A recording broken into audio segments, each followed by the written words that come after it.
Hello and welcome to the AVForums podcast for Monday the 3rd of June. And joining me on this edition, Steve Withers. I guess we're monster hunters now. Ed Selley. We agreed no more sweets until after the election. And Kaz Harlow. We need bigger guns. So we're back for the podcast, but we're off again next week.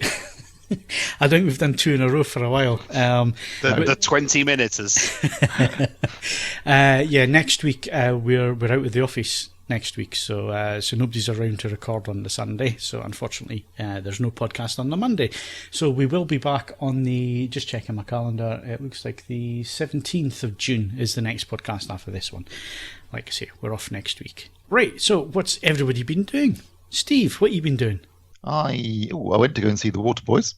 Second gig in 2 weeks. The Whole of the Moon? Did you see the Whole of the Moon? I did. They played it. No one got their arse out at the gig. That's what you're asking. That was. I love the Waterboys. One of my favourite bands. That was really good I've got to say, I only really know Whole of the Moon. I don't know any others. It's a shame. You should.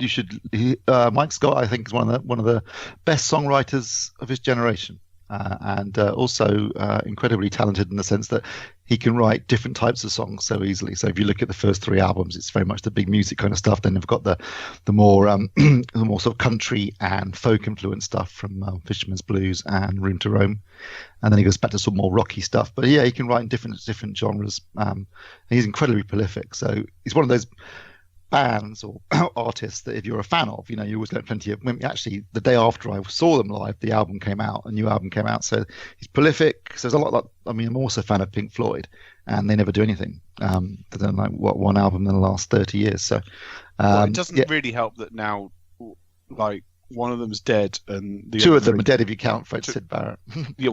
And then also one of them is now just a deranged anti-Semite touring his great work. So that's it's not an ideal situation for them to produce more music, and I don't necessarily know if I want them to. But they were never prolific, even when they were talking to each other and they were still alive. I don't know. From Meddle through, they were after Dark Side. It did dry up pretty quickly. There were one, two, three more albums after that. Wish You Were Here followed pretty quickly after Dark Side of the Moon. I would say that between Meddle and Wish You Were Here, it's just pretty standard sort of. Not in the 70s, it wasn't. In the 2 years they took to make Wish You Were Here, Bowie knocked off about 4 albums. So right, let's not get. You are going to love my album of the month recommendation. Let's be very clear about this. Yes, it's not going to be Pink Floyd. Lots more music talk to come. Ed, that's 2 gigs in a row for you, and you're in your 50s. So what's it like doing gigs in your 50s? The Menace gig, I was at the front standing. And that was a bit, I was a bit old for that, to be honest. The Waterboys gig, I was 2 rows from the front, sat down, comfy seat for the whole gig, didn't have to stand up, easy access to the toilets, played for an hour, half-hour break, played for another hour, perfect. The audience was fairly geriatric, and they clearly were catering to that. So, it was brilliant. I mean, in every respect, it was a nice, comfy concert. I once went to a Mannix gig. We were talking 98, 99 at the arena in Newcastle, and because my flatmate says, let's get right up the front, and we were right up the front next to the speaker stack. My ears rang for 3 or 4 months after that. Yeah, I was at the very front, literally, I guess, up against the stage when the Mannix played the Astoria in London in February 1992. It was videoed by Japanese TV. You can watch the entire show on YouTube. Unfortunately, the resolution and the lighting just isn't there. I know where I'm standing, but I just can't quite. But you get the original single release. Yeah, you mentioned this last week. This is a sign of old age. I wasn't quite sure I've mentioned the whole thing. Yeah.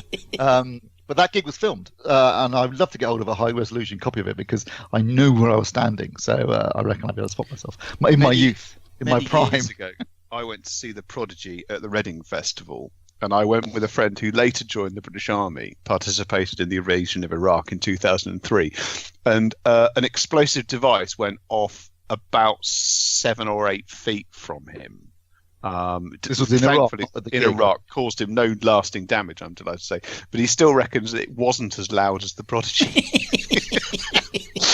Which is quite an endorsement, if you will. So yeah, but I've always wanted to see Metallica because seemingly Metallica are incredibly loud. They're probably one of the loudest. Yeah, seemingly. seemingly the I saw one of the Guns N' loudest Roses bars. in Hong Kong, and my ears were ringing for 3 days afterwards. So that was quite a loud gig. Yeah. That wasn't presumably the Chinese Democracy. Yes, it was. It was they Really? launched. It was the first gig of the Chinese Democracy Tour in Hong Kong, because obviously that was separate from China in a sense. It was the one nation, two systems thing. So they launched the tour. That was in 2003, I believe. It was another 5 years before the album came out. Yeah, it was still touring the bloody thing. Okay, so that's what Steve's been doing. He's been gigging like a youngster. And moving on, Kaz, what you been up to? I've been watching a lot of telly, We kind of guessed that. which is kind of true to form. It's been half term, so crazy with the kids, birthday parties, none of which are mine, and taken up swimming again, which is what you do, I guess, when you hit 40. But It doesn't strain any of the joints unnecessarily. yeah, something like that. But trying to teach my daughter swimming as well. So nothing ear blowing, but I am remembering back to my youth when I did hear the Prodigy and wondering whether that's why I've got late sort of ringing in my ears recently. Oh, you got the tinnitus coming in, have you? 20 years later, the Prodigy. Well, it won't be the Prodigy, but unfortunately, we do lose bits of our hearing on a progressive basis. The only thing I would say is if the ringing doesn't stop and there's any signs of nausea, please consult your GP. It applies to both Kaz and anyone else listening, because there's another illness called Meniere's disease, which you can do something about, and if you don't do something about it, the symptoms are just horrible. So just keep an eye on that. That is true. That's what Alan Shepard got after he was the first American in space. He developed Meniere's disease, and he was grounded. And then they developed a cure for it, and he was cured of Meniere's disease. And at the age of 47, commanded his second mission into space was Apollo 14, went to the moon. As you do. So, there you go. at the age of 47, which is actually pretty old to be playing golf on the moon. But he jumped the line. But apparently he was always in line for a mission. A lot of them Even were though older, he was though, grounded aren't they? at the time. Because if you think about it, I was thinking this when I was watching that Sean Penn program about him going to Mars. He seemed pretty old. Yeah, but he seemed pretty old. And I was having this debate. The actors in mid-50s. And then I thought, actually, a lot of the people who end up being astronauts going to space, they've had a history of all of the training to turn them into fighter pilots or aerial pilots, first, and then decade doing that, and then a decade training, and then probably like a decade waiting For a mission. Yeah, I'm not surprised they're pushing 50. Some of them. I'm just It's looking not at the speed we're traveling. We're traveling at the introduction of the podcast, and I'm just wondering. I was if just I have thinking enough- that. We should get on with this. Oh, sorry, is this a podcast? Oh, sorry. So let's get on with the podcast. Let's go to current competitions. We've got lots of competitions, lots of winners this week. So let's go to Kaz. Right, so current competitions, Criterion's May titles, a 3-pack of the titles for this month, available on Blu-ray. That closes 11th of June. Win a copy of Master of None Season 2. That's Blu-ray as well, closes 12th of June. Lego Movie 2, the second part on 4K. Oh, that's a good one. Closes 17th of June. There's also 24-Hour Party People. That closes 18th of June. And there's also The Kid, which closes the 17th of June. That's on Blu-ray. The pièce de résistance is an SVS Prime bookshelf speakers and SVS Prime wireless sound base. And that closes June the 23rd, which seems like a long way away, but it isn't enough to enter 50 times using different email addresses. So get onto that one. All competitions open to eligible AVForum members resident in the UK. And previous competition winners, we have got a stack, as Phil says. S-Man won The Favourite. Hack the Gibson won Iron Sky, The Coming Race. I feel sorry for you. Armourdeep, 1984, got Drive. Pick the right soundtrack. T. Murphy won The Night of the Generals. Rexic for November. Apollo won Sliding Doors. Brass Monkey 001 won Holmes and Watson. Lotus Elan won Bumblebee, and Red Bull Master won Master of None Season 1. Okay. Presumably, Red Bull Master is now fervently entering the competition to win Master of None Season 2. Yes. Just to go all in. Why Congrats to you all anyway. Excellent. There we go. That's competition winners. We're back in a sec with hardware reviews.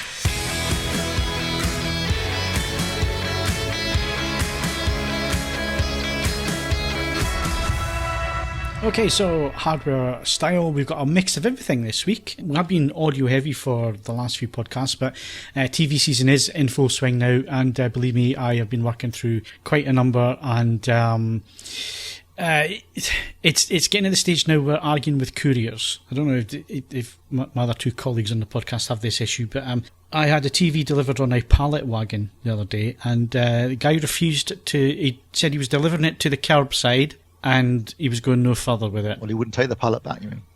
He wouldn't take the pallet back, and he wouldn't lift the TV with me up the stairs. Now, every other... How big was this TV? 60-inch. Oh. But it was a Sharp, so it was light, because it's made of plastic. All right. So there wasn't any weight to it. And every other courier that turns up does it, but he put it back on the wagon, disappeared. So it eventually came back with a more reasonable driver who said, yeah, company policy, mate, but it's nice and light, I'll give you a hand up the stairs with it. So I don't know if you have those problems or not, but it seems to be a problem I get on a... Not yet. Anyway, I've also got a Sony AG8 OLED that turned up. It felt like a TV from 2 years ago, so that one's on test at the minute. I'll explain more when I come around to review that one. Just finished... Probably is a TV from 2 years ago. Yeah, I'll come back to that one when I review it. Let's just put it this way. It said audio on the box and it had Android 7 on the TV and no way to upgrade it. So, just finished Samsung Q70, which is handy because I compared that with the XG95 from Sony. So, this was a set that we've been waiting on from Sony.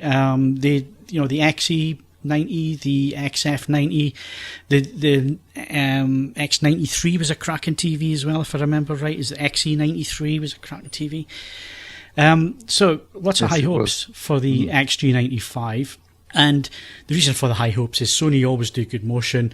They always have a great colour palette. And I would put them just under Panasonic when it comes to colours. And those two companies, obviously, they develop and manufacture professional gear that your films are shot on and edited on and colour graded on and so on. Both companies produce product for that. So you kind of expect their colour performance to be really accurate, and the XG95 after calibration 0.3 delta E when it came to colour, and grayscale as well, absolutely spot on.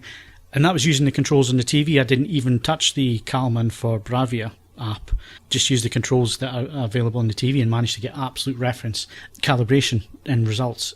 Superb out of the box as well, really good. Had a bit of a cyan push, but you're less likely to see a cyan tint than you are a sort of yellow warmy tint, so it had a nice looking image out of the box as well. So all good up to now. 50 dimming zones, which I believe is the same for the Q70R. I kind of counted about the same for two. Same, yeah.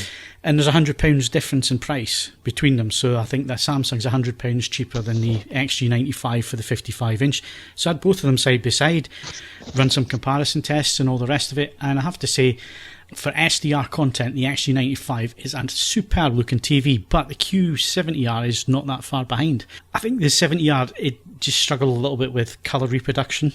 They haven't quite managed it with that, whereas the Sony was just a lot more accurate. More accurate out of the box and far more accurate after calibration. Android Oreo, still slow. And I think it's because it's got an older MediaTek processor on board. It felt sluggish and buggy, and it crashed twice during my testing. That's just not acceptable anymore. No. I'm sorry, but I'm not having... Compared to running the Samsung next to it with a really slick GUI and all the apps and everything that built into it, it must have been a very different experience.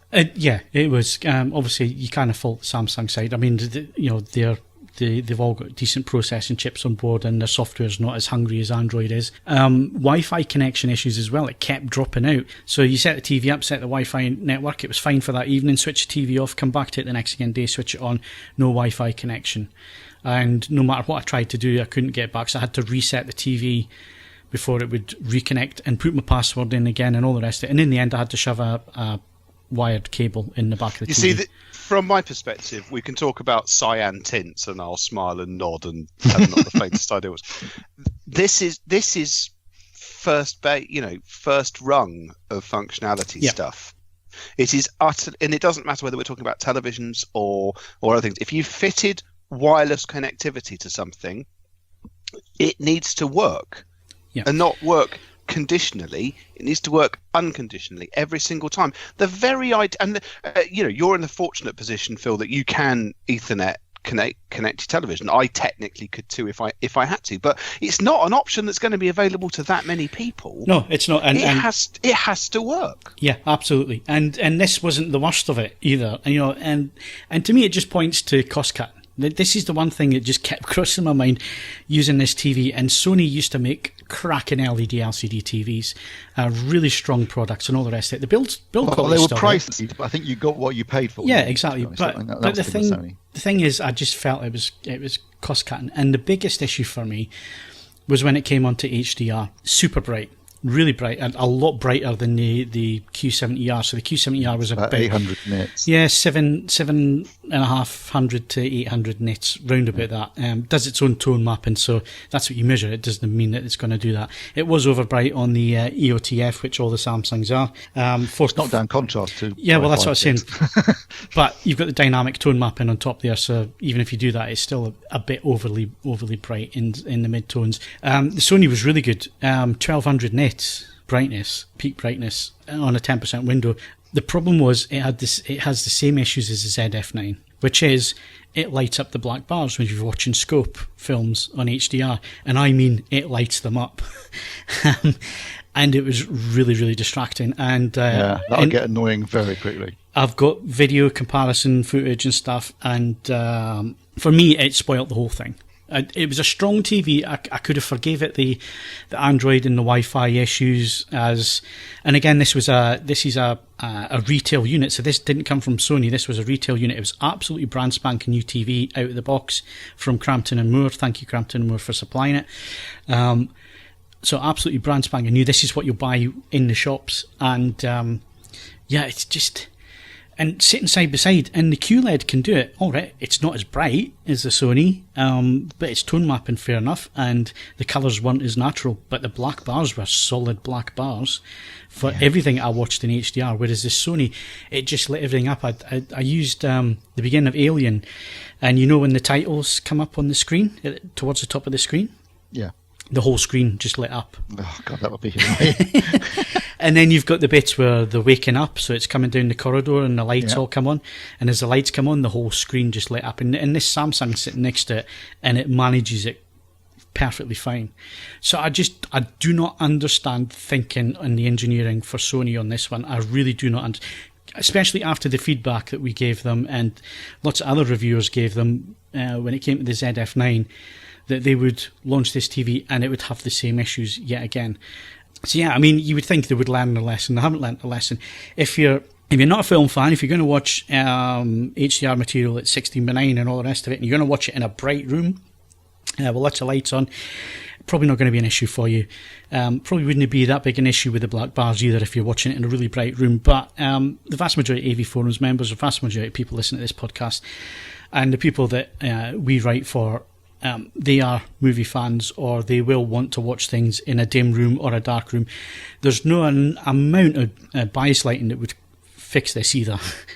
Sticking a light behind the TV is not going to make any difference whatsoever if this TV, the blooming on the TV is just lighting up the black bars. The other thing was subtitles as well, so I put some subtitles up on the disc I was watching. I think it was Pan, and it was the scene, it was a night scene, and the whole screen was just lighting up every time the subtitles were coming up on screen. So for SDR stuff, great TV. It's super accurate. Sony get the colours right.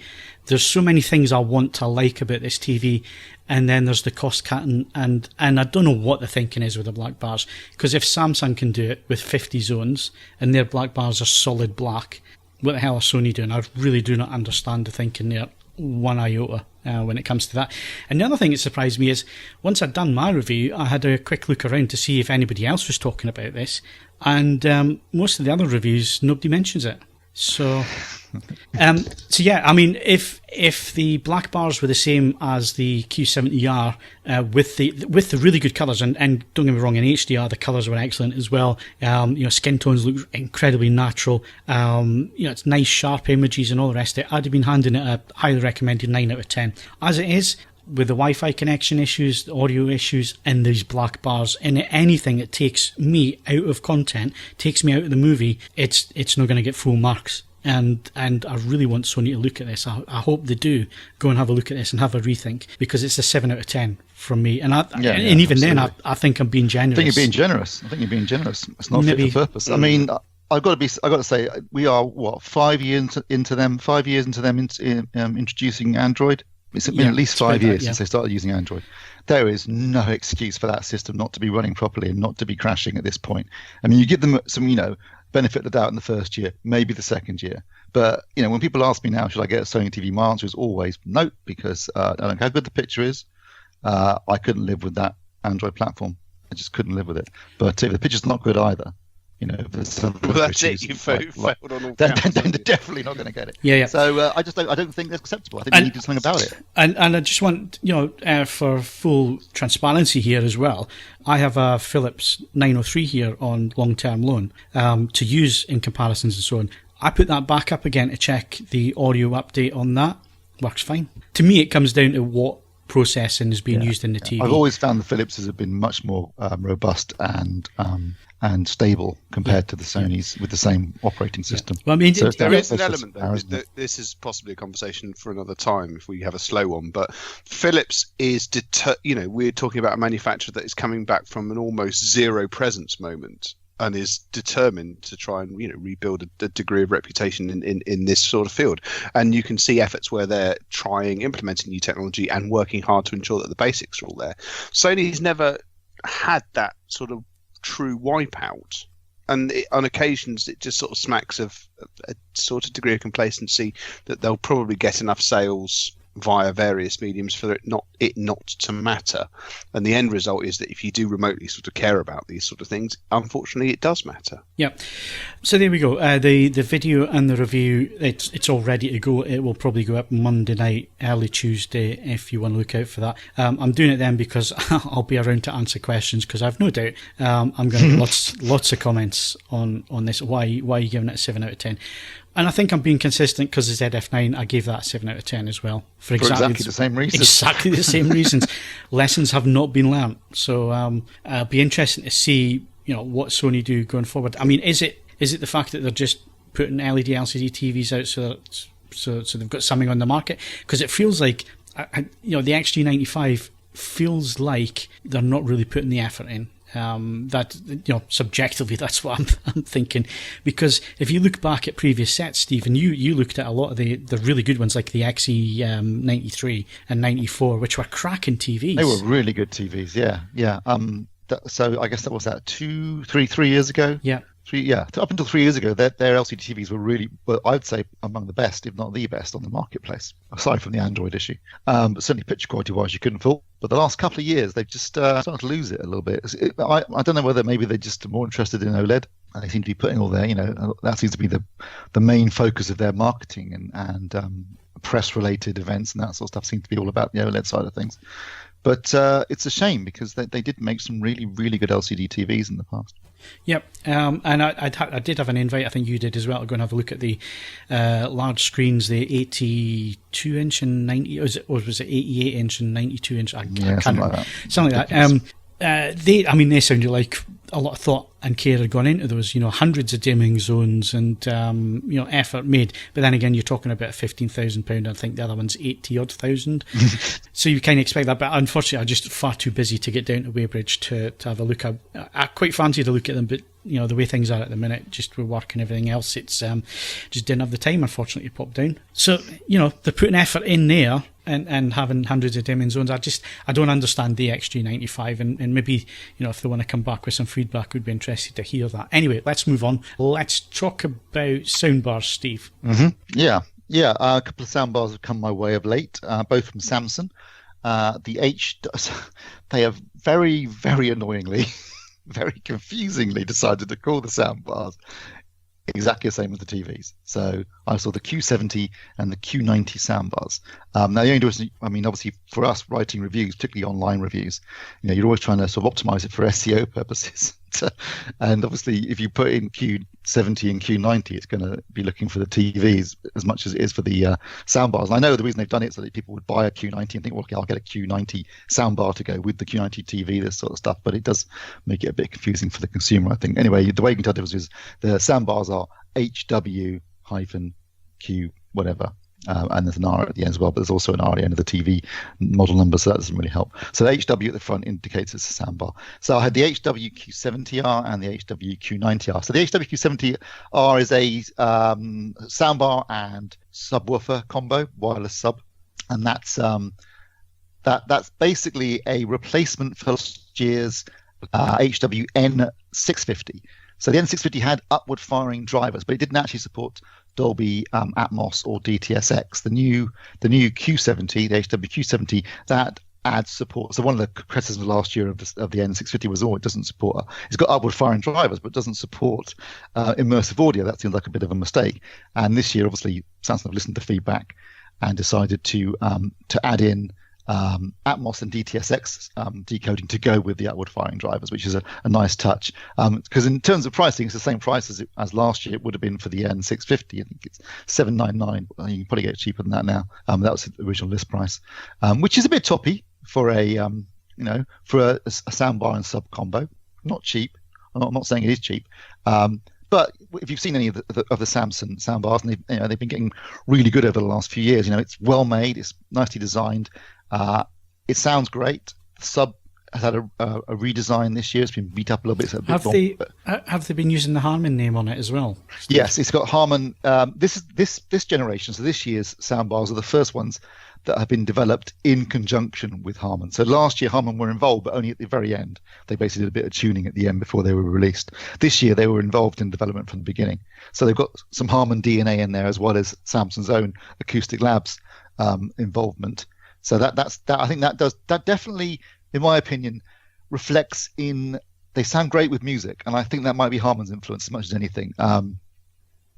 So it's two-channel music. I think it sounds really good. The sub's been worked on. Obviously, I think Harman have been involved in that too. They've done some work on the sub.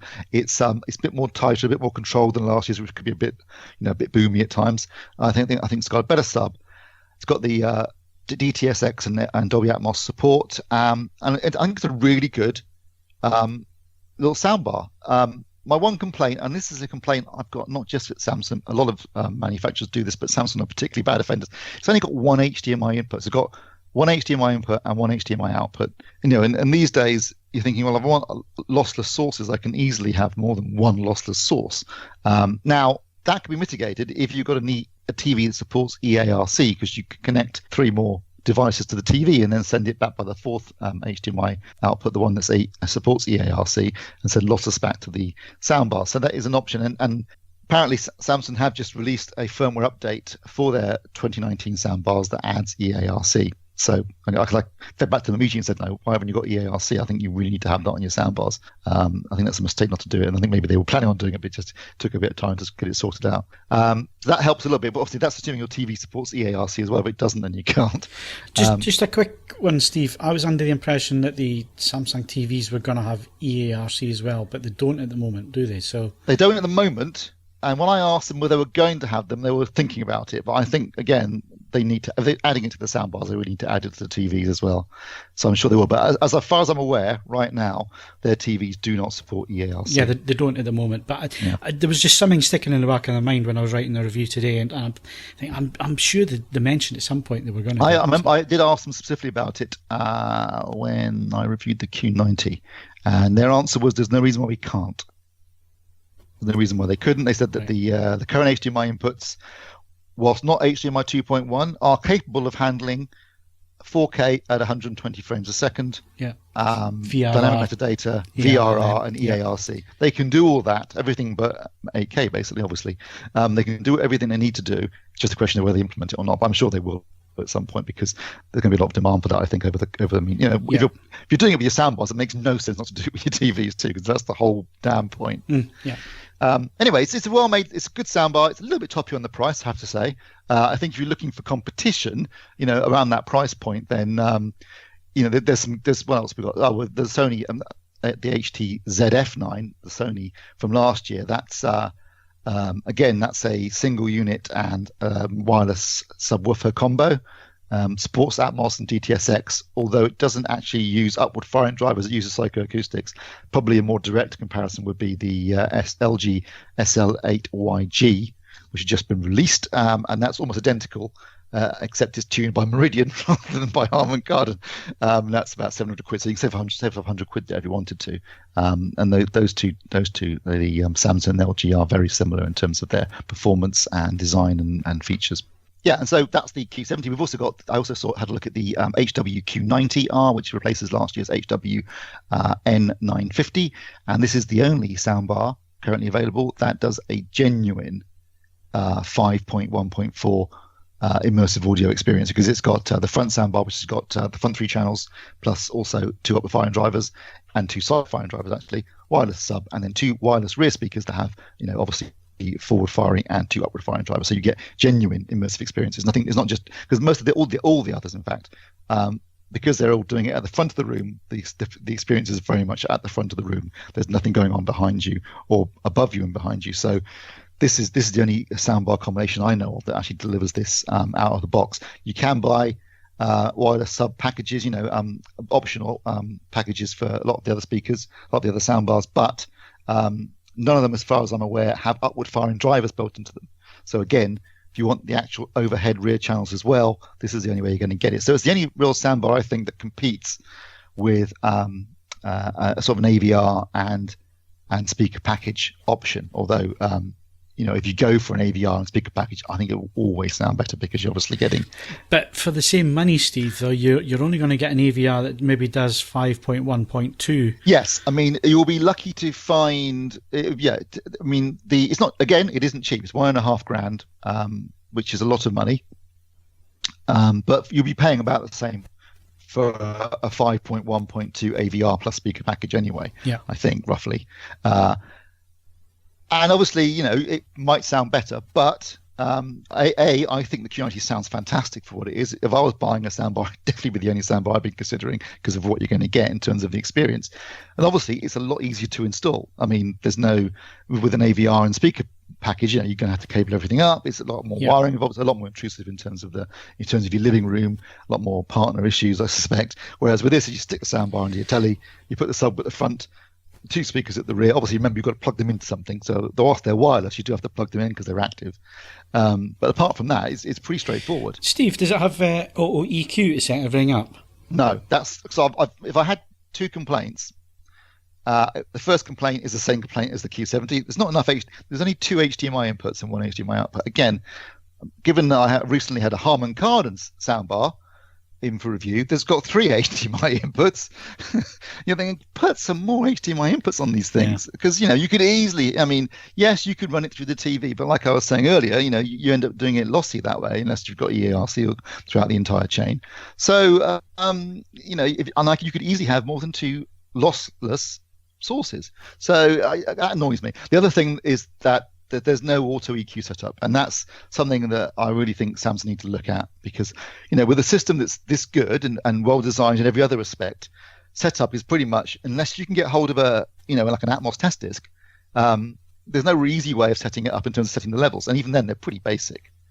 So when you compare it to, say, Sony, who will do test tones, or Yamaha, who have auto EQ set up, or Sonos, who use the microphone in your smartphone with the app to help set up the soundbar. There's lots of most of the manufacturers do have some kind of auto setup for their soundbars, and neither LG or Samsung do. And I think that's something they need to look at, because these are fairly sophisticated pieces of kit, and I think to get the best out of them, you want something like that.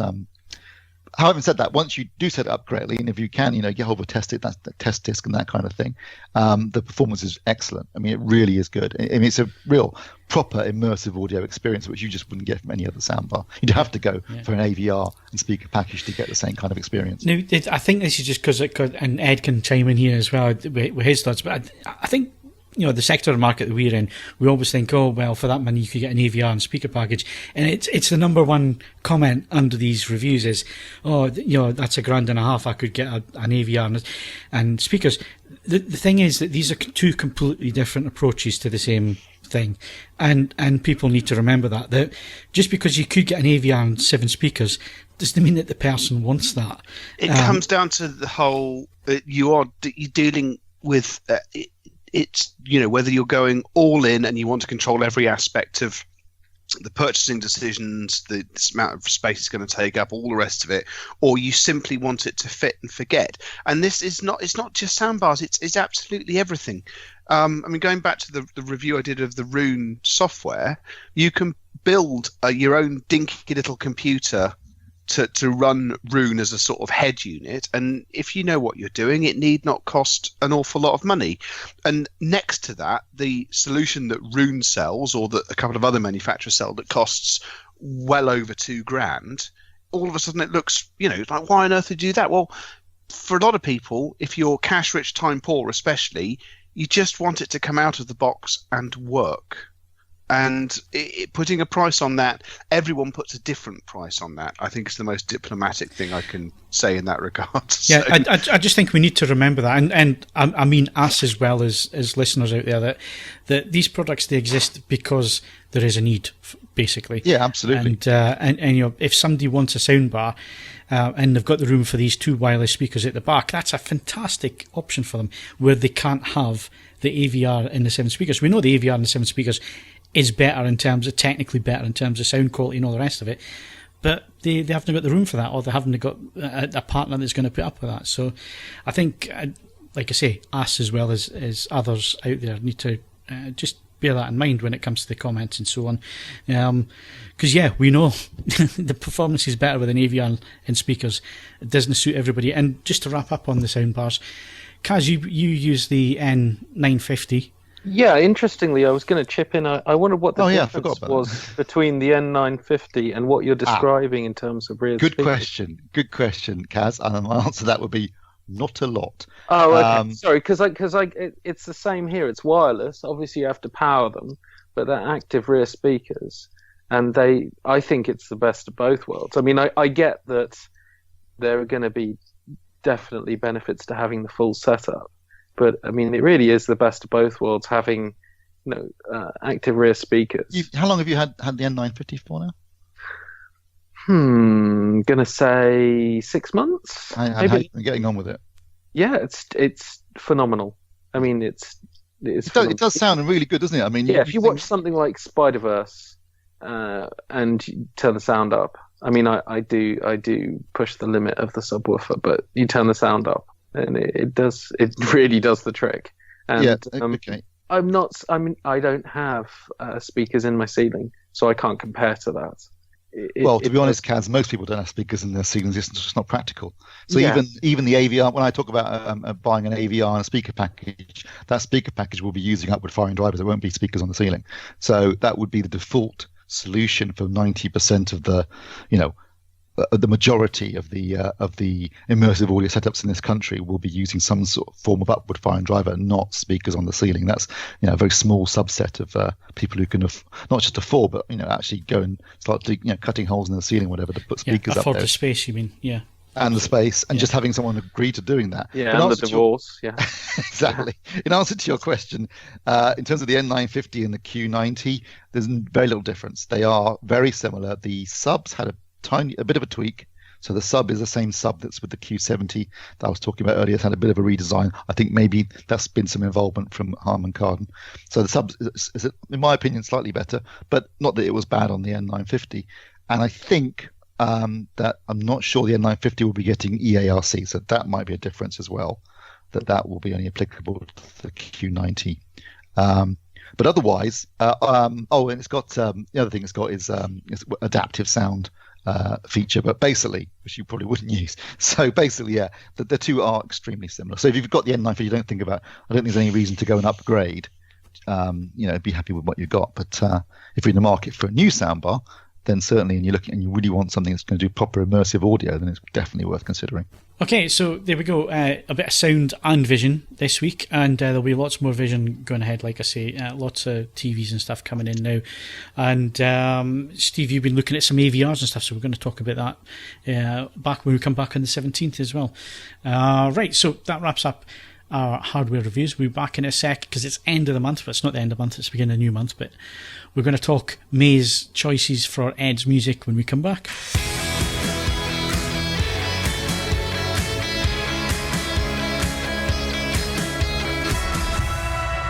Right, so we're going to talk May in June, but that could work politically as well, I just thought. Ooh, let's not go there. Right, so like I say, we didn't have an end of the month podcast, so it's the beginning of June. We'll talk about what our favourites were for May as we go forward with movies and stuff as well. But Ed normally does his playlist, album and vinyl, so what happened in May? Lots. There will be a playlist to accompany the podcast. It'll go into the comments. I just need to get it sorted and do that. But it's been a good month for music. Generally speaking, summer months always are, but 2019 is shaping up to be good, full stop. Right, album of the month. A lot of the music that I recommend it leans towards the electronic end of the spectrum, because that's what my sort of, if you like, core value, where my core values lurk. So a little bit different this month. I referenced this to Steve earlier on at the start of it. My album of the month this month, unquestionably, is by a Canadian group called Black Mountain, and the album's called Destroyer. And if you find that moderately alarming, well, that's by the by. I'm just going to stick a link to it on Spotify into the Skype comment book, so you can see the album cover, which I think you'll appreciate in all of its glory. Essentially, Black Mountain produced music that could just as easily have escaped from 1976. There's no huge technological progress here, but it's done with enough verve and enough flair and enough just general balls out insanity to be a very good listen. The previous album, their fourth, which they imaginatively called Four, was something that I picked up on vinyl and is very, very good. For all I know, Destroyer is going to be equally good in analog, but it sounds pretty solid across digital, so it's my sort of go-to listen, and it's different to the stuff I normally recommend. It's a big, angry, crypto prog psychedelic sort of rock sound, and I've thoroughly enjoyed listening to it the last couple of days, which means leaving to vinyl, that's a totally different thing. Those of you that read my reviews, thank you. I make frequent reference to a band called Wild Beasts. Now, they did 5 albums, all of which are very, very good, and they amicably split up at the tail end of last year. Now, Hayden Thorpe, who did most of the lead vocals, has now released a solo album called Diviner, and it doesn't sound like anything else I've heard this year. He has a unique voice, uses heavy emphasis on falsetto and so on and so forth, which again sounds alarming, but it's much better to listen to in reality. And I think it's an absolutely stunning work, and he doesn't seem to have angered people at the record label because they've given him a really, really good pressing as well. It's a lovely, lovely thing to listen to on vinyl, and quite competitively priced. It's just a 1-disc release, and quite sensible for that. So that would be the vinyl release of the month. But I would say that if you are not bothering with turntables, it sounds just as good on digital. And if you are starting to experiment with high resolution digital, it is available on the Qobuz store in $24.96, and that also sounds very good indeed. So there's plenty of options there. Those two are the standout albums, but it's been a good month, full stop. And I say that across pretty much every genre you can think of. Everyone's been sort of gearing up for some heavy duty summer releases. So hopefully the playlist I put together has at least one thing on there that will blow your frock up, and maybe a bit more than that. And I've even, to wrap up what I hope is a non-message selection of music, found a playlist, which admittedly it's on Qobuz, which as far as I know none of you guys use, do you? No. Well, I'll dig out the link and you can use the conversion software. But it's called, and let me make sure I get this correct, it's called End Credits. And it's 75 songs, mostly played at the end of various films. And it's really good. It covers an awful lot of ground. So it's quite on message for that. So again, okay. I'll try and drop the link into the podcast comments, which means if you use another streaming service, you can again use the Sounder software, take the URL, it will convert it from Qobuz into whichever streaming service that you use, allowing possibly for one or two things maybe not being there, but it does seem to be quite mainstream, so it should all work quite nicely. And it seems to further the fact Qobuz is really, I mean, all of these streaming services, I did a piece on this a couple of months ago, or maybe actually no, over a year ago. The funding for all of these services is opaque, and they largely aren't turning a profit. But I genuinely feel at various stages that Tidal is cutting costs right, left, and centre. My subscription was up about 2 months ago. Did you get about 8 begging emails? I did, yes, and I ignored them all because I just thought it's not worth the hassle having it switched back on again, because I never used it. I used to use it for the playlists because they used to have fantastic playlists, very well curated stuff on there, and it disappeared. And you could tell that they were cutting costs left, right, and centre. So yeah, I'm sticking with Spotify, and I know it's not as good quality, but for what I actually use the streaming for, it does me, if you know what I mean. If I'm listening to the computer or whatever. There is an awful lot of that. I mean, as I say, at the moment, I have Rune up and running, and it's lovely to have the integration that Tidal and Qobuz offer. But it must be said, Qobuz feels like it's on the ascendant. I mean, Qobuz is only in the process of adding the US and South America as a market now and bringing more people in, and their business model was almost viable without anything being done in North America, whereas Tidal is now pretty much everywhere and the business model still doesn't appear to be viable. Yeah. It's almost like you can sense that this is a crossover point. And obviously within that, there's some implications for just how successful the future for MQA is as well. But that's a conversation for another time. But Qobuz is actually generating a lot of interesting material at the moment. And if you're thinking, I don't want to spend a fortune on this, don't forget Qobuz does have a tier exactly the same as Spotify for £10 a month, where you get the same quality as Spotify. The only thing, of course, that you don't get that Spotify has that rules the world is Spotify Connect. Yeah, and Spotify Connect's worth the money. Absolutely. I've been into late 80s, early 90s dance tracks again. Ed, I don't know what it is at the minute, but I'm going to be listening to Orbital, Future Sound of London, Primal Scream, Stone Roses, Happy Mondays, Stereo MCs, The Beloved, Technotronic, K-Class, Snap, Corona. Oh, I've been having a real blast from the past this weekend. Just don't make the mistake of listening to the second Future Sound of London album, Dead Cities. It's the worst album I didn't return. I don't know if that's an accolade or not. It's properly shite, but I never got around to taking it back. So make of that what you will. Right, so that wraps up the music choices from Ed. Thanks very much, Ed. And like Ed says, go check out the comments for links and everything else once he's got time to add things in there. It might not be straight away. You may have to come back a little bit later in the week, but things will be there for you to go and explore. Right, movie reviews. So I went to the cinema. I've been going to the cinema quite a bit recently, actually. Steve, you managed to get to the cinema yet? No. So you haven't seen Godzilla then? No, I'm seeing on Tuesday. All right, okay. Don't worry, I don't really care about a bunch of giant monsters. Crap. You know, it's like people have been complaining in reviews about like, oh, it's not, what do they expect? It's just a film about giant. Like the acting's crap. Yeah, I could have told you that before we went in. You know, it's not going to make much sense. I'm going to let Kaz come in at the end here because Kaz. Can I ask a question before you start? Unlike the previous Godzilla film, do you actually get to see the monster a bit this time? Oh yeah, absolutely, and battering the shit out of other monsters and all the rest of it. It's exactly what I signed up for. You know, I saw it in IMAX 3D. It was big, it was dumb, it was loud, it was absolutely pointless. I don't think there was a script in there. There was a little bit of story, I suppose. The acting was terrible.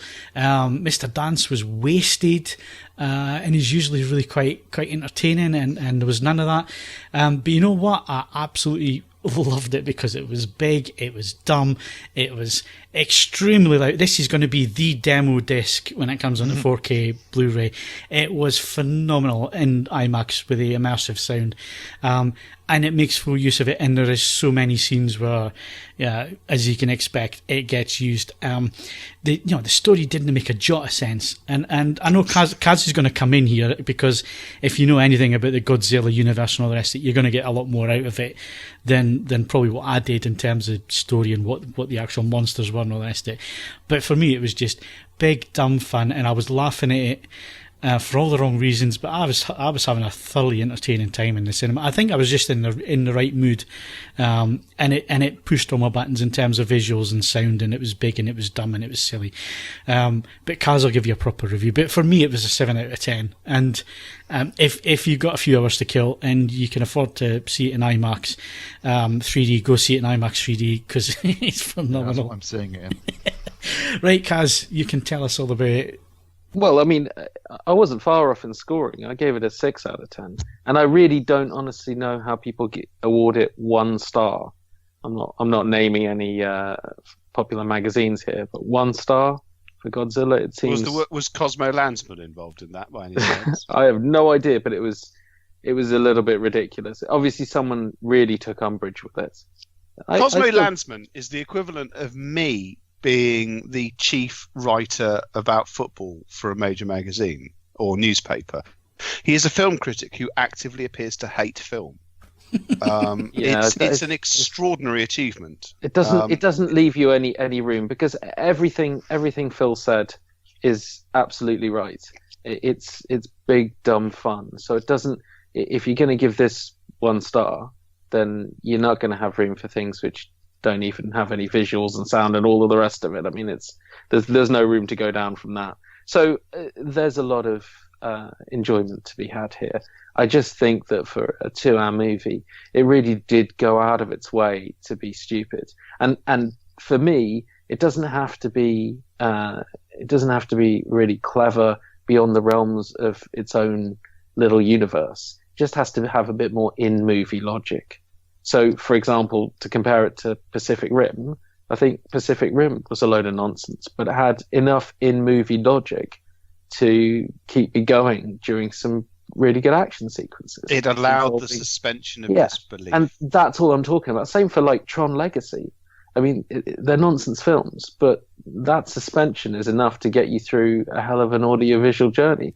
And for me, Godzilla just pushed too many warning buttons about who's going where and what's going what, and flying monsters that can catch up with Mark II planes. I mean, it's just it just didn't work in terms of in-movie logic for me. But it does provide everything that the last movie missed, which is mostly monsters.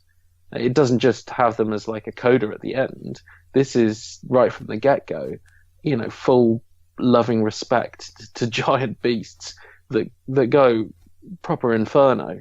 Godzilla's never had this kind of glory on the big screen, and it's amazing to see what they can do with him. If they just somehow stripped like half an hour out of it, I reckon it would have been... Yeah, that's what I thought. I thought it needed just a bit of a tighter edit in some instances, and a lot of the going back to the humans storyline, it was to me, it just felt like it was to move the, because you couldn't have two hours of just monsters fighting, which is what some people. Yeah.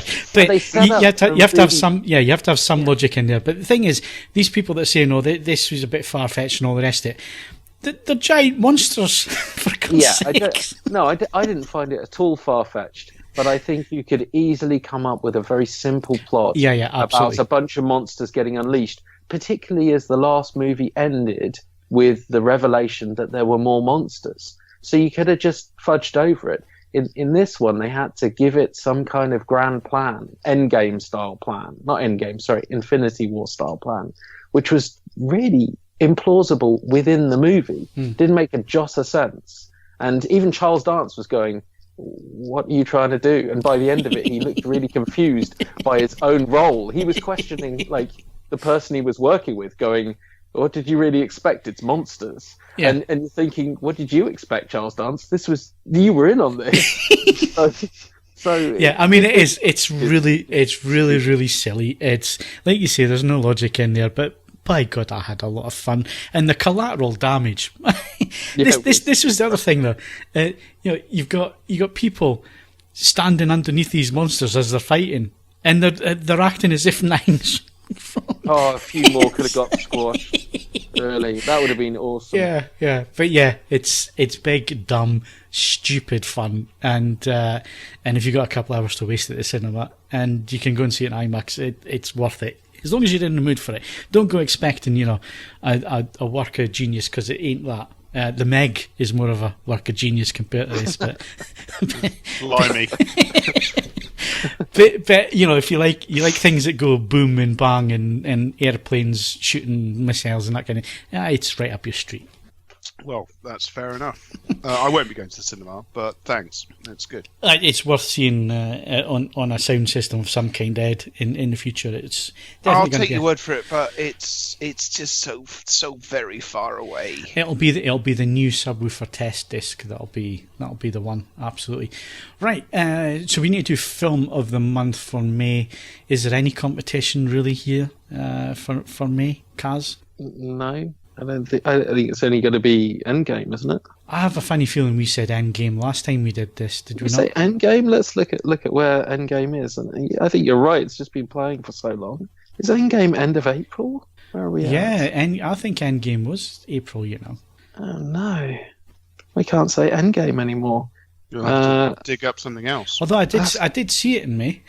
Oh, it's got to be John Wick then. Oh, well, if we're not allowed Endgame, then yeah, it's got to be John Wick. It's got to be John Wick. And to be honest, I'm sure some people might have voted for John Wick anyway, depending how you felt about Endgame. But I think Endgame deserved it last month. And I think John Wick deserves it this month. Although a lot of people have come out of John Wick saying, didn't too much guns and ammo, went over the top. And I've got to say... that went it did what it said on the tin for me. Yeah, I'd say that's an accusation I would point at 2. I thought 2 didn't have enough variation in its set pieces. It seemed to be once you'd seen him do 10 or 11 headshots. He always does the chest and then the head shot. Once you'd seen him do that a few times and wreck the Mustang and all the rest of it, you'd kind of seen it all by then because it was just a continuation. Whereas I thought this time around, they tried to avoid that. I don't think there was so much repetition. In fact, if I remember right, in the first sort of 10, 15, maybe even 20 minutes of the film, there's not a lot of gunplay in it. No. So, it's a phenomenal chamber of all chamber kinds of of weaponry apart from guns. Yeah, so I think they did change it up for the third one. But I can see why some people are maybe getting a little bit jaded now, a little bit of, tired of the same thing. But for me, it's, I think that's... A lot of people will say Neo was his main role that he'll be remembered for, but I think John Wick's a really close second, in fairness, across 3 films, John Wick has held up better than The Matrix has. Yeah, I'd agree with absolutely. That. And I think John Wick could become his defining role. I loved him in Neo. I loved him in Bill and Ted and Speed and Point Break. But there is. Obviously, we haven't I haven't seen the third, and I don't want to do spoilers. But obviously, the John Wick universe has not discussed exactly, well, for starters, what level of time frame it takes place in and details like that.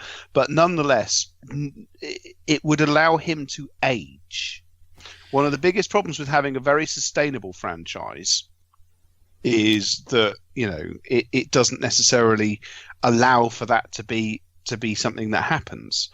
Whereas technically, this would be something that can happen in the same way that Jason Bourne exists for as long as Matt Damon can be asked, because again, Jason Bourne is able to age, and he is, it has a relevance to the events that shape the desire to create a film, that may or may not help. Have I got this wrong? But John Wick's like a bad week, isn't it? It all takes place in a week for Wick, doesn't it, Kaz? Like 1, 2, and 3. It's about a week's. John Wick takes place over a very short period of time because the films run into each other.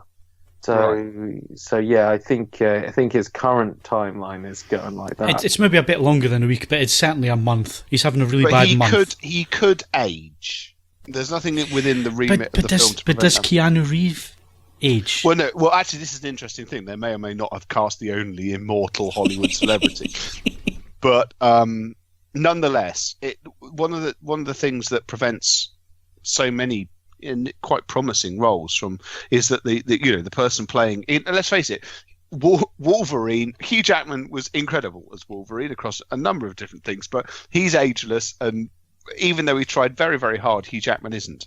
So things like that always come back to bite you, whereas things like this, there's no reason why you can't work with the person getting older. Talking about that, Steve said he was going for a wee. I hope he hasn't had a fall. I haven't heard him come back. All right.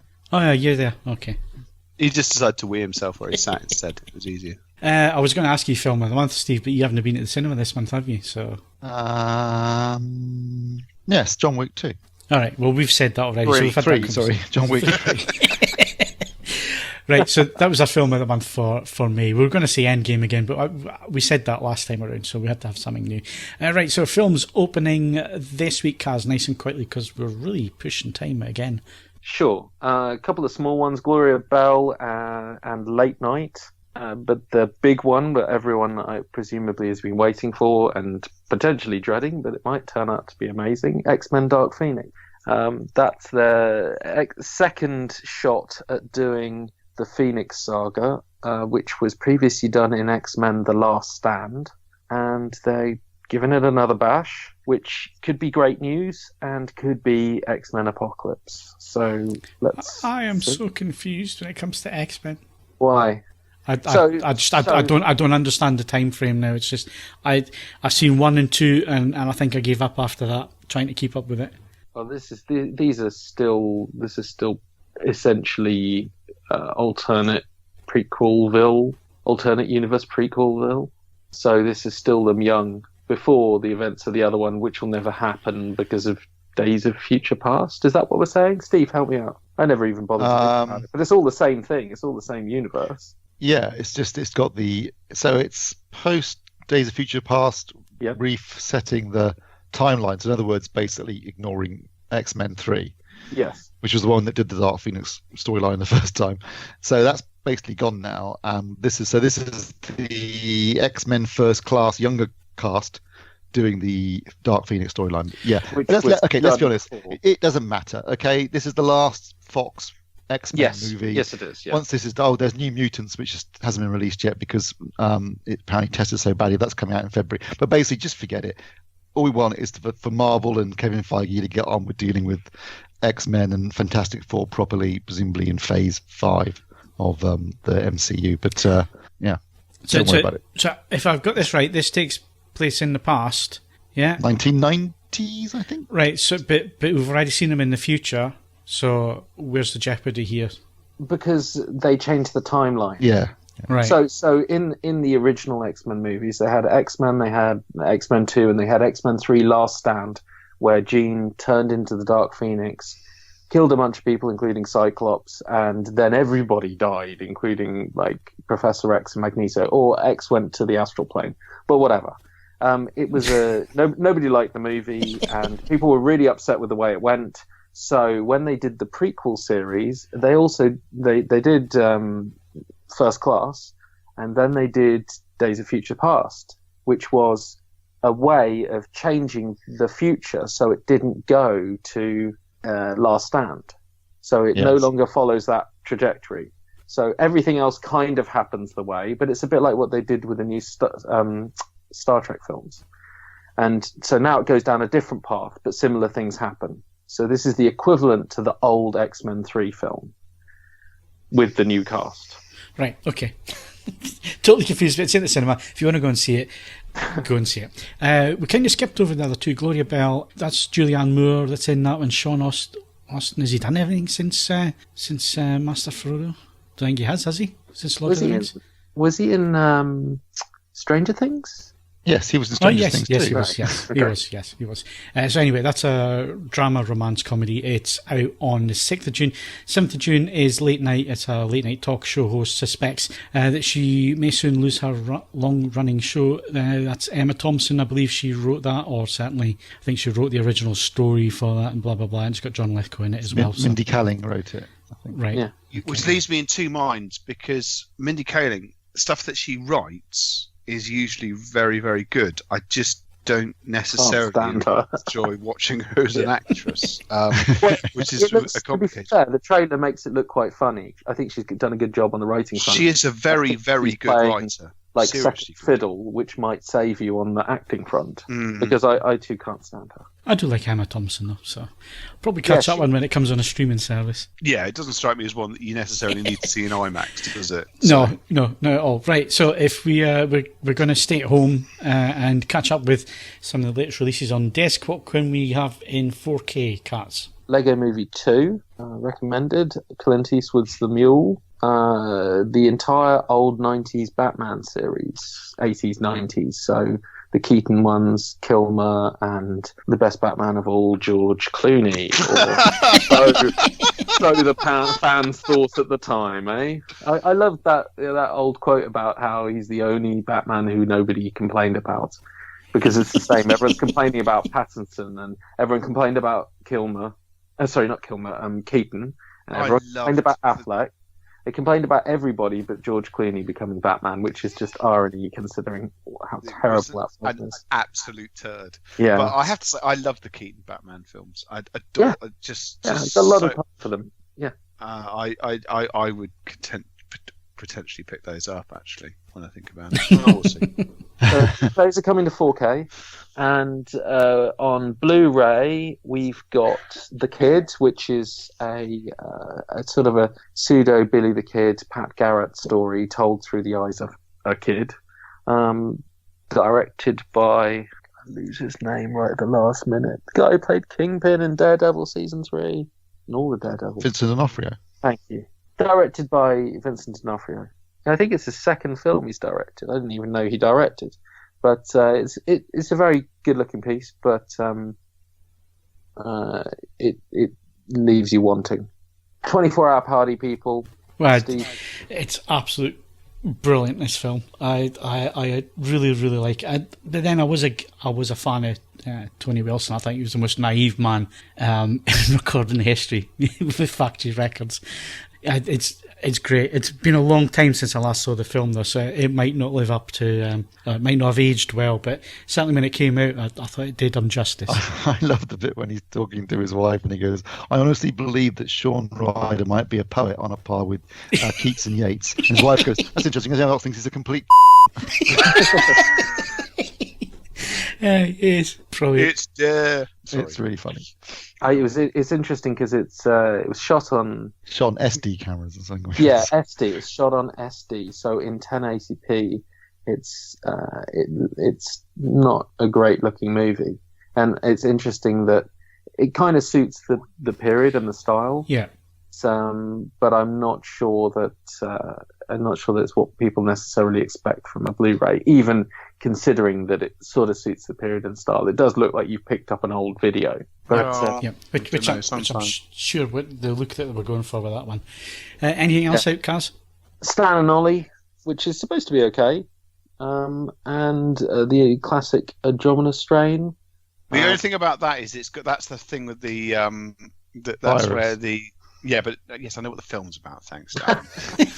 It's the place where they take the quote from Apollo 440. Ain't talking about dub. Let's go back to the Rock and see it at 440. And that's the only thing I know about that film, even though I have seen it twice. You know about that film. It's the only thing I can remember because that's where it comes from. That's a great song. Anyway, it's brilliant. That's the thing. It's a far better film that is a song that is a film. Okay. Well, yes. So, Andromeda Strain, Crichton, early Crichton. I think he directed it. Steve. No, it was directed by Robert Wise. Was it? Yeah. This is early Crichton that worked, which seems unfathomable to me. But anyway, I enjoyed that. That's coming from Arrow. And to be fair, if you're going to do any Crichton books, I mean, Jurassic Park is the last before he just went a bit mad. To be fair, I mean, I quite enjoyed Timeline. I thought it was okay. The book, not the film. Not let's the talk about film. the film. Yeah. I mean, the one Crichton film book that should be turned into a film is Binary. It's just a phenomenal book, and it would be such a good film, and not very difficult to do compared to say, I don't know, Dinosaurs or time travel. But that's a conversation for another time. Or time traveling dinosaurs. Vice.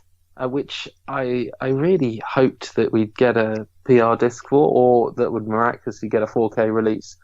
That was I saw that at the cinema after the fact, like after it had been, we covered it and reviewed it, and I thought that was tremendous. Christian Bale doing some of his best work, and a fabulous satire. I think I recommended it to Phil back in the day, but he completely ignored me. But it's really good. Well worth seeing on Netflix when it comes up, Phil. There. Very funny. Okay. I have noticed that Netflix have got a lot of films that I went to see the cinema recently.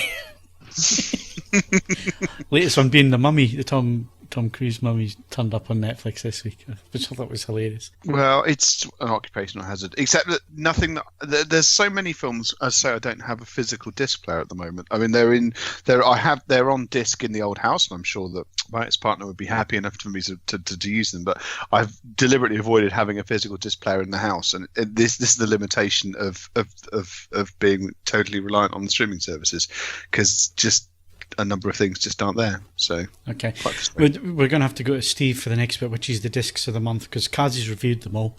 Well, my pick for disc of the month is hands down going to be Black Hawk Down, which looks and sounds amazing and has all the extras you could ever possibly want and more. Yeah, I'd go with that. I can see that. It was going to be that or Bumblebee for me, but I can see. Oh yeah, well, Bumblebee. Yes, sorry, I saw Bumblebee the month before, but Bumblebee's great too. Yes, if that's a May release in this country, then Bumblebee is definitely worth checking out. Black Hawk Down, though, it does look and sound incredible. Yes. I haven't seen it and you get the director's cut as well.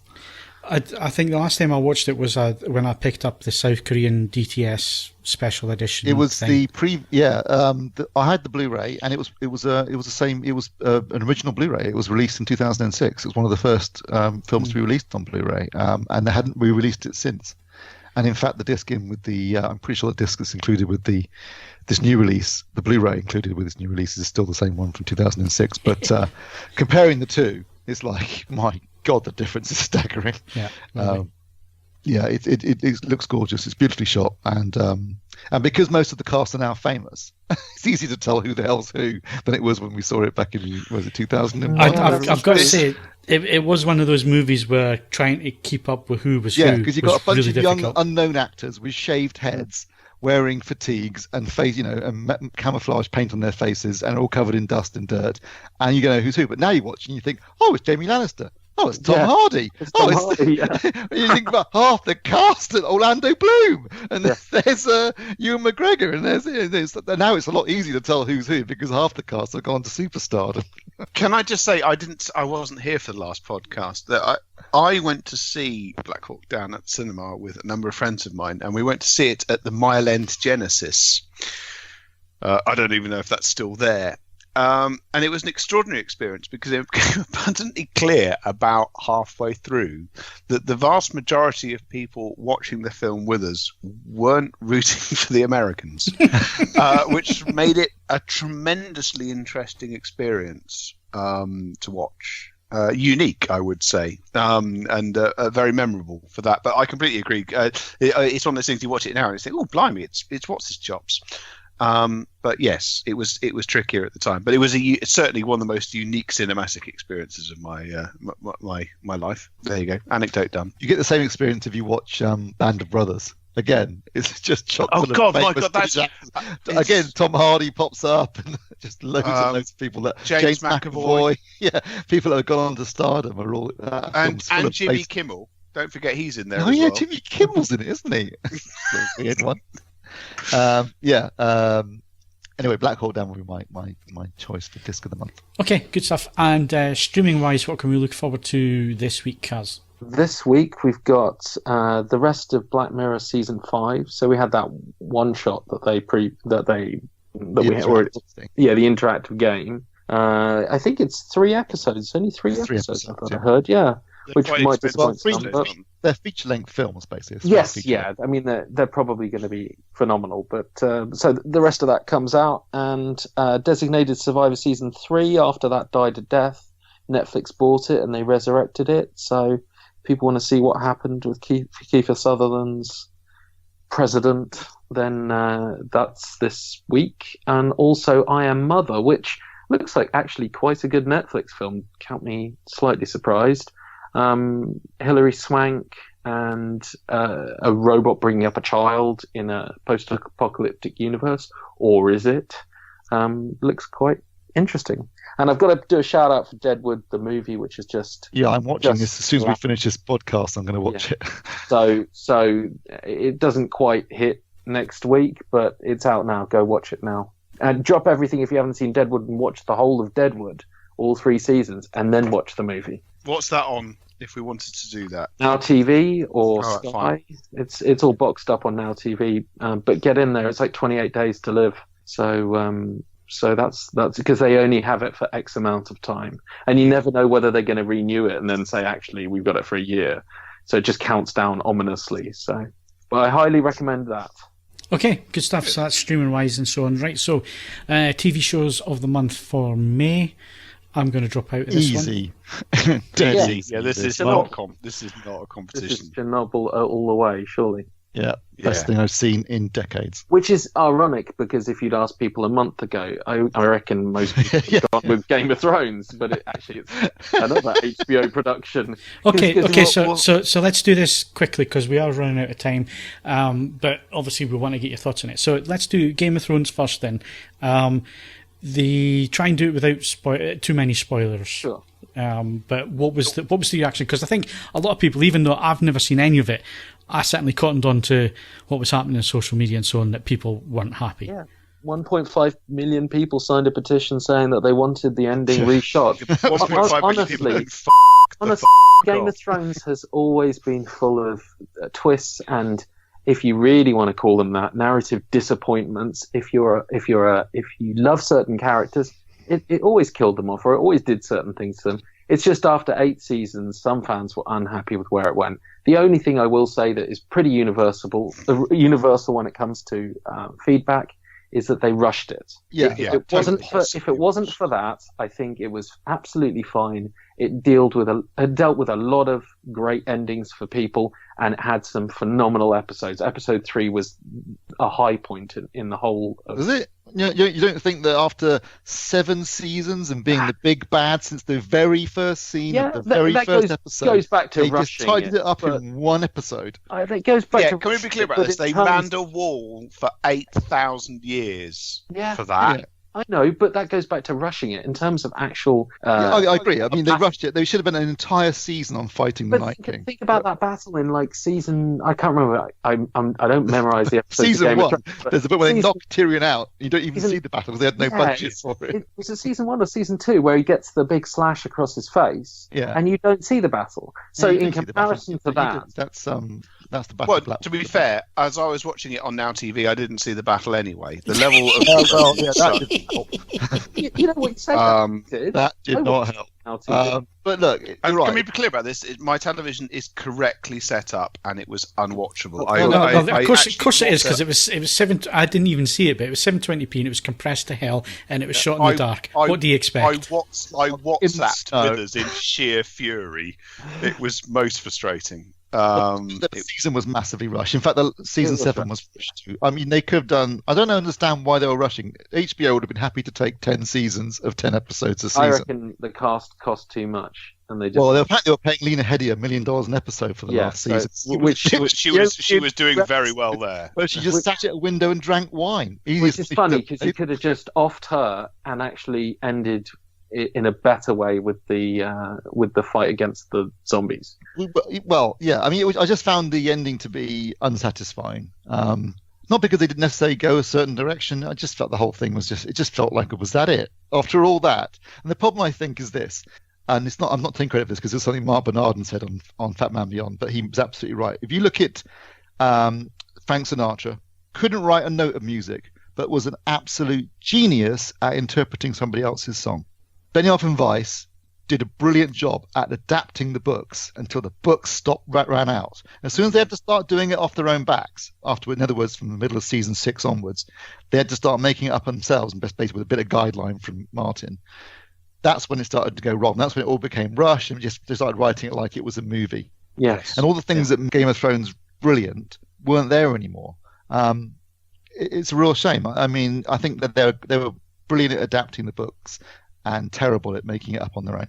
And that was the end of the result, I think, unfortunately. I think that's fair. I mean, don't get me wrong. I still enjoyed watching the last season. I'm not that much of a twat to say anything otherwise. It was a culmination of these things. It's been something I've enjoyed for several years and all the rest of it. And yeah, it's done. And I wait with bated breath to see if they decide to start seeing if the golden goose can fart out slightly different sequel series.